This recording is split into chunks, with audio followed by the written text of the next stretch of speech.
Hello, and welcome to the How to Life podcast. For those new to the show, my name is Dr. Laura Jaggett, and thank you for tuning in. I'm so glad you're here. This is episode 67. Every week, I bring some good information on how to be a more confident, secure, and happy adult. It can be challenging, but it is fun, and it's more fun when you have some resources to pull from. Some of you are parents, or you want to be parents, and you want to be the best parent you can be. I've talked about parenthood before and ways to be a better parent and connect better with your child. One of those ways is through sports. As with all aspects of parenting, interacting with your child through sports is most beneficial and joyful when it's approached with intention and purpose and respect for your child and everyone involved. Most things are. I have seen people who don't think about that at all. This is the parent who sort of commandeers the sport, and it becomes more about the parent than the child. As a result, this lack of awareness can cause a rift in the parent-child relationship. But with a little direction and awareness, this can be avoided. The relationship can thrive and grow into a beautiful, strong bond instead. My guest today is Gustavo Netto, who is a former D1 soccer player and who has created Soccer for Parents. It's his intention to help parents connect with their child in a positive and meaningful way through soccer, but the principles apply to all sports or anything that both parent and child can share. I love his approach to parenting from the male perspective. So far, I have featured the mother's perspective, so I'm happy to have the input and example that Gustavo gives. But regardless of gender, if you are a parent or a future parent, this show will help you intend to have a great connection and relationship with your child.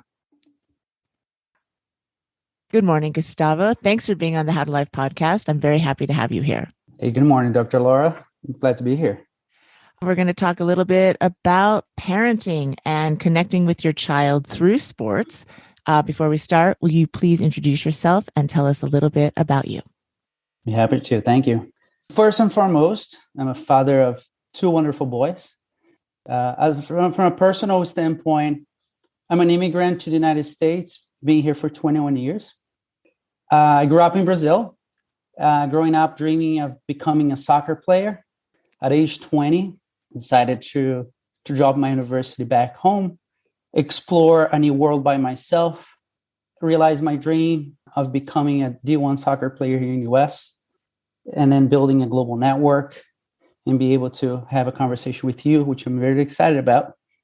Oh, and part of that journey, we're going to talk a lot about soccer specifically, but I had the opportunity of starting a nonprofit organization called United Nations Football Club, where we go around the world building soccer programs for communities that don't have access to soccer. And also I co-founded Soccer for Parents, which we're also going to talk about today.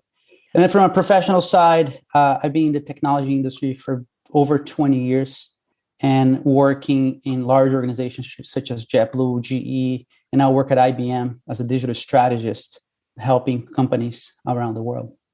So you have a very impressive work resume, but I love when I was reading about your profile, you listed proud father first. So being a good parent is obviously most important to you. And your connection with sports and starting Soccer for Parents, I'd like to know, what is your mission for that? Sure. Yeah, I am a proud father. And the mission with Soccer for Parents is to really share with parents around the world, primarily in the US, ways of connecting and encouraging their kids while having an amazing experience with the sport. I think that's something that needs to be learned because a lot of parents don't have fun when interacting with their child in sports because oftentimes becomes more about the parent than the child. What was your personal experience with soccer and your own parents when you were younger? I had this passion for soccer, I think primarily because I grew up seeing my father play. So every weekend I would come and watch my father play and play with the other kids. And what I realized early on, it was beyond just go and play. It was really kind of hanging out after the game. And that gave me the opportunity to see my dad building relationships around the sport. My early memories with soccer specifically was me on the weekends watching a soccer match with my dad sitting in the living room, or my dad, maybe when I was 7 years old, taking me to the first game of the stadium, or even just going outside and play with me. So that created a early relationship, not only the sport, but also between my dad and I. So it was a very positive experience you had with your parents, your father specifically. Absolutely. Every time I think about the things I've done with my father, it brings a smile. And I always catch myself doing similar things with my kids. And I think everything that comes with it beyond just playing is what made me realize that there is more to the game than just go and play and develop techniques.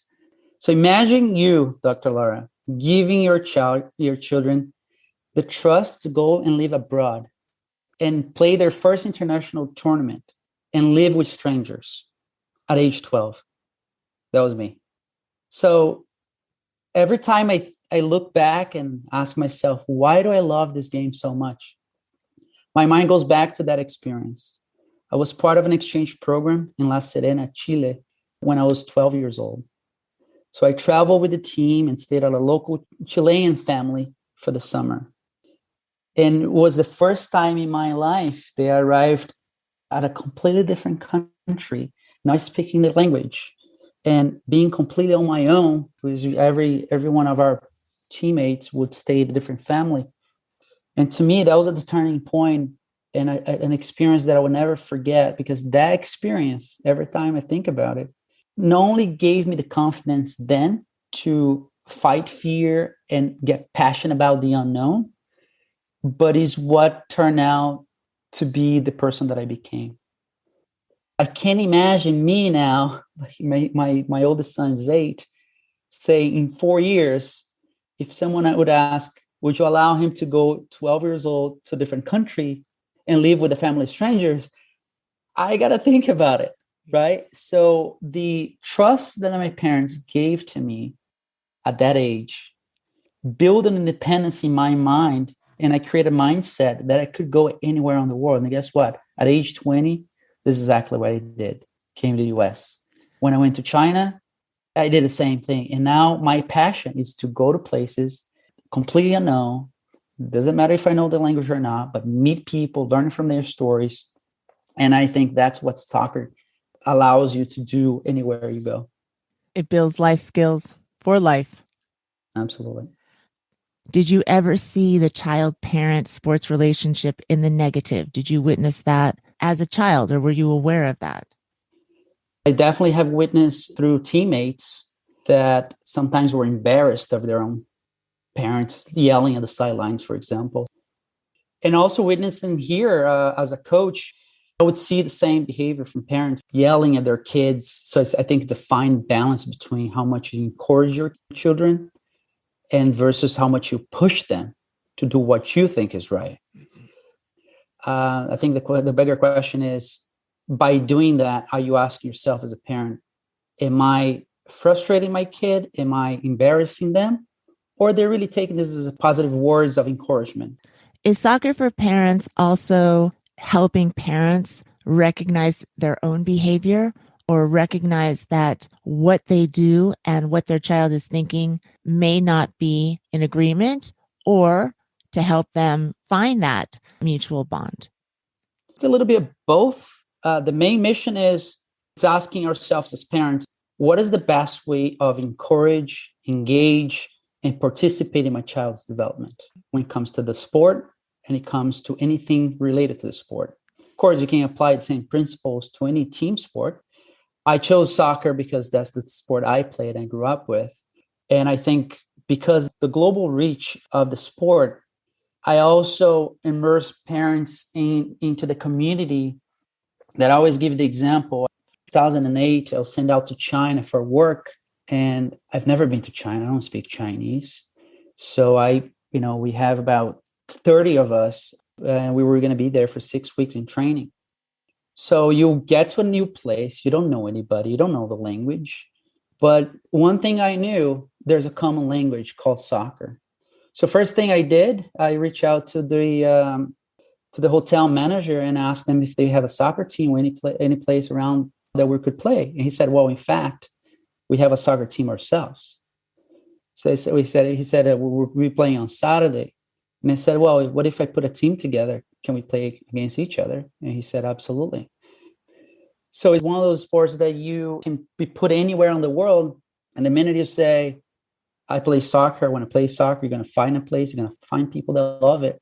And you automatically build that bond with anybody.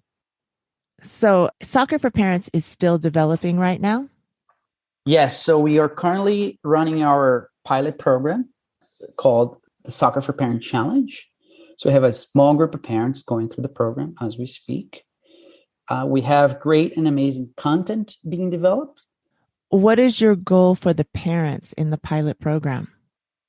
The goal for the parents is walking away with tools, insights, knowledge that they can surprise their kids, they can engage with their kids better, they can have ideas on how to participate in their kids' soccer development.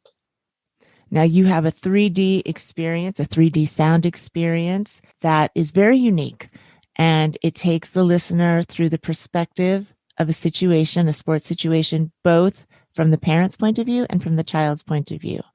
How did you come up with perspectives of both? I think it's thinking back of every experience I've ever had as a child and as a parent, not only my own experience of living it, but also the conversations I've had with parents and friends and so on.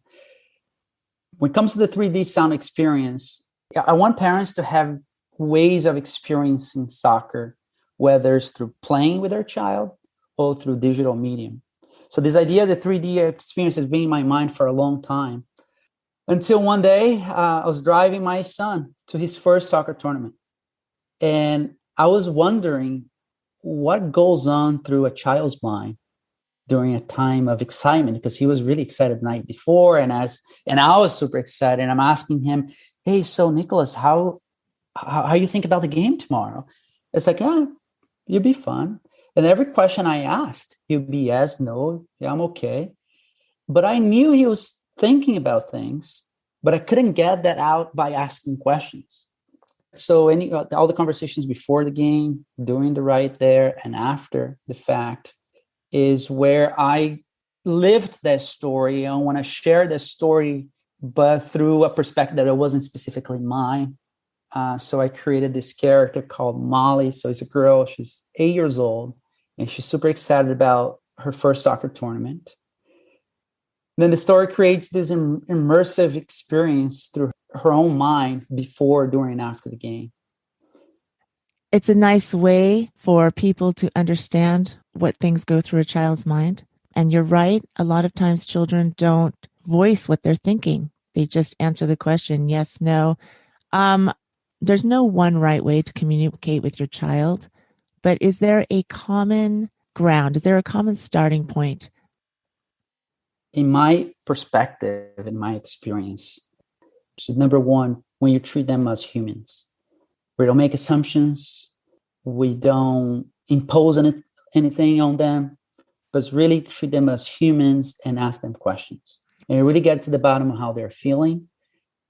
One example in the 3D audio, Molly's driving to the game, and the dad asked her, are you excited about the game? She's like, yeah, I'm excited. But he assumes that she's not excited, but because the way she answered the question. But the story tells that she's very excited, but she doesn't know how to express. So sometimes the lack of finding a better way to express themselves, we as adults interpret that as a negative, and we jump into conclusions. So my recommendation is always to be a great listener, watch the body language, go beyond the words, and sometimes don't ask questions at all. I agree with you on that. I would also say, do not invalidate the way your child responds.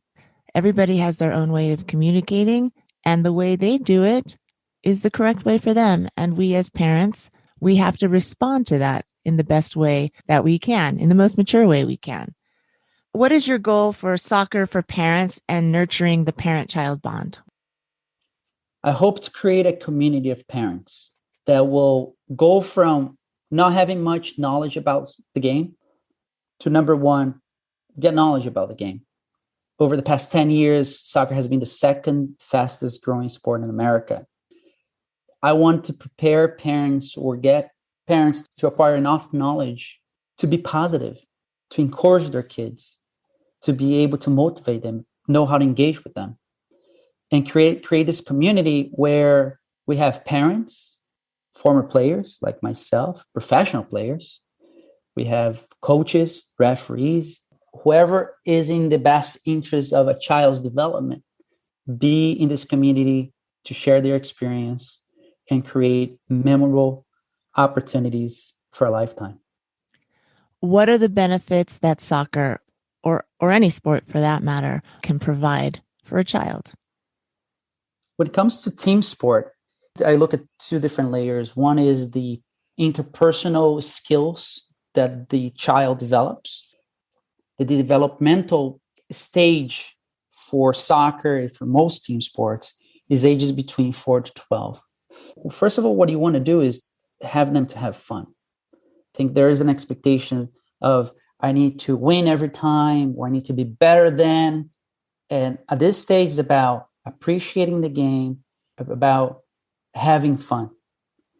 Now, from an interpersonal skills, I think the first thing is independence. It's really developing the independence of you letting your child join a team. So think about you joining a team that you don't know anybody.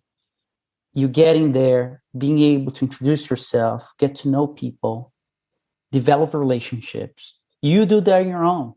Your parents can be there for you. You're going to be there. So independence is number one. That comes with confidence. So you build your confidence, self-awareness. So you start getting feedback from the coaches, from your teammates. So you know what are you good at, what you need more improvement. There's many other benefits, but the other one I think about is the self-motivation. And when you're in the middle of a game and you get kicked in the leg, either you run and play through the pain, or you just whine about it. And that gives you that self-motivation to say, my eagerness of winning is bigger than my fear of losing. And then the second aspect of soccer, which is, I think, the game and the beauty of team sports, I call life skills. We develop leadership. We develop respect. We develop discipline. Practice makes perfection. And I think the last one is being part of a team, developing teamwork. Also, it's very important to learn how to accept instruction and see it as instruction, not criticism. Sportsmanship. It teaches you how to lose graciously, because you can't win all the time in life. There are going to be moments where you will bump into disappointment. Just to learn how to bounce back from that gracefully is a very important skill. How can parents be great youth sports parents? How can they do the best for their child? I think it comes down to guiding your kids. It's guiding your kids in every opportunity. Sometimes guiding the kids in silence, guiding your kids with the right questions, guiding your kids through showing them the right attitude. And this comes in different shape and form, but what I typically advise, and where I try to do it myself, is to make it always specific. For example, if your child is not sharing something because they don't want to talk, maybe they just lost the game and they're pissed off, just respect them that and wait for them to give the cues to go and talk to you. Or if you saw something in the game that maybe you understand and maybe you don't, and they've made a mistake, at the right time, making a conversation. Oh, when that happened, how do you feel? What could you have done better? So approaching with specific questions as opposed to affirming or making assumptions, just guiding them through the process. So that's what I kind of go back to the knowledge of the purpose of Soccer for Parents. Make sure that you have the knowledge of the rules of the game as a whole. Let the coaches do their work. Coaches are there to coach, and they care about your child. Having respect for referees. This is what I see every weekend. Teenagers refereeing the game, and you have parents yelling at them. Again, remember, they're there to have fun. So I think number one is guiding through examples and guiding through every situation. And then the second piece is self-reflection of the parents. You're not going to have always great coaches. And then you ask yourself, is my coach behavior effective to my children's development? Is it aligned to my values? Asking yourself, are these training sessions or this tournament aligning to the goals that I want for my family? Or even asking your children, depending how old they are, but I think it's worth asking at any age, how are they feeling about the training? Sometimes I go to a game and it was a terrible game. And everything could have been done differently in my perspective. But when I asked my son, did you have fun? He said, I had a lot of fun. I said, tell me about what you liked the most today in your game. And he shares a perspective that I never thought about. So I think those two aspects, I think, helps us think about how to engage and how to be the best parents we can be. And there's no magic bullet or formula. It goes back to being there for the children. I wanted to speak with you because there are a lot of women who talk about being a mom and raising their kids, but there aren't too many fathers who have a platform like you do. It's called Soccer for Parents, but you are a man who is talking about having a bond with your child. How important is being a good father to you? What are your goals for that? How do you do it? It's my life, number one. Being a great father and being the best father I can be is what motivates my life. My goal is to raise kids with values.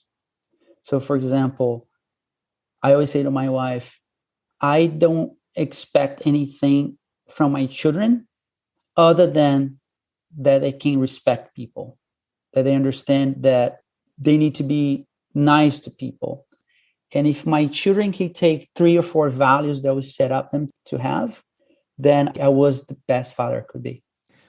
I like that you and your wife are a team and you'd have discussions together about what your values are and how you want to portray that for your children. But even if you're a single parent, you want to have those same values, identify them and put them forward. And connecting with your child through sports is a very important and very beautiful way to have a relationship where the two of you can bond on something. I love what you're doing with Soccer for You. I love that you're a dad and you're the force behind it. I like that you're in tune with communicating with your children. I think it's a great way to set the tone for this new generation and this new way of parenting. Thank you so much. How can we find out more about you and Soccer for Parents? So we have our website, soccer4parents.com, and we have our Instagram at Soccer for Parents, where we share ideas of how to engage with your children. We're still wrapping up our pilot program, like I mentioned earlier.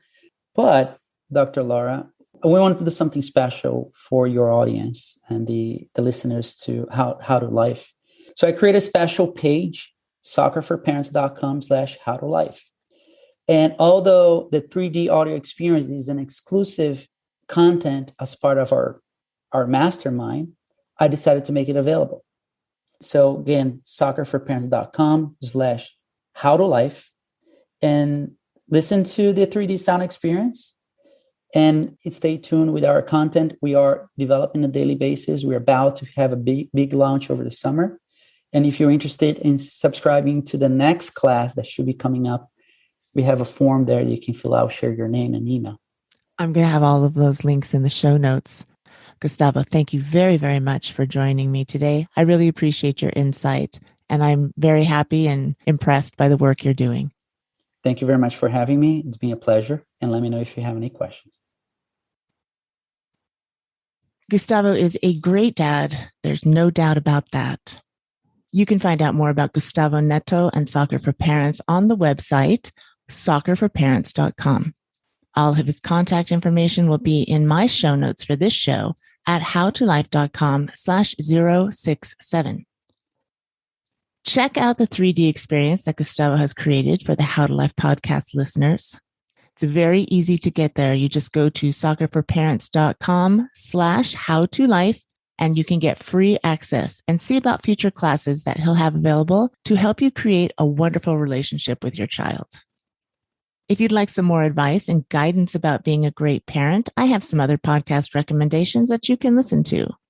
In episode 37, Cher Kretz, who is a school counselor and family mindset coach, talks about how to bring your best energy, not only to parenting, but to all aspects of your life. Episode 57 is about how to be a great parent and not go crazy. Adrienne Brown is the mother of 8, a homeschooler, a coach, and a speaker on parenting. I'll link these episodes in the show notes as well. And please make sure to follow these wonderful people on their socials. Please follow me too. You can find me on Instagram at LauraJaggett_howtolife and Facebook at Laura Jaggett. Check out all the mominars I have on my YouTube channel, How to Life, and please subscribe as I put out new content every week or so. And if you haven't already, hit the subscribe button for this podcast and you'll never miss an episode. Before you go or when the moment hits you, if you would kindly hit the 5-star rating button on your Apple Podcast player or whatever platform you're listening to, I would appreciate that. That, as well as a kind review, helps this podcast get more exposure and reach more people. I'm on a mission to help take the fear out of adulting. Take care, everyone. Enjoy the rest of your week. Hug your kids and all your loved ones and be easy about everything. Don't worry, you got this.